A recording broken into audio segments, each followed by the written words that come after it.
Afgelopen weekend vierden Jenny en Theo uit Hulst hun 65-jarig huwelijk.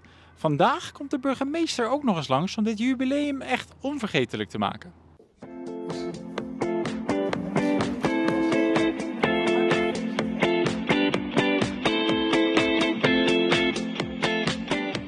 Hoe hebben jullie elkaar ontmoet?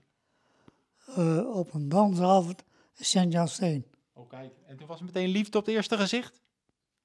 Nee, want ik kende haar al. Oh. Want ik werkte op de Clitex en zij ook. Oké, dus jullie hebben elkaar dan jarenlang met elkaar gewerkt?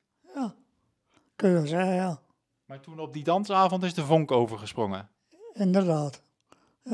Want kon ze een beetje goed dansen? Zeker weten. Ja? Ja. Zeg je niet, hè? En dansen wel, hè?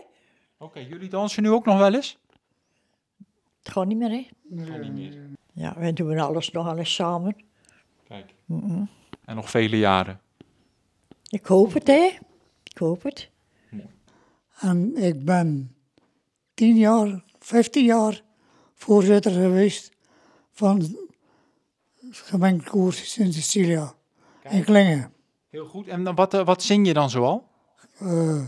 Gewoon Nederlandstalig. Oké, en kan die een beetje goed zingen?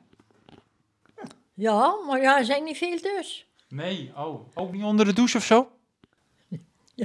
Ik heb dus nog niet veel gezien. Dat is dan weer jammer, hè? En nu zing ik alleen nog in een blauw hoed.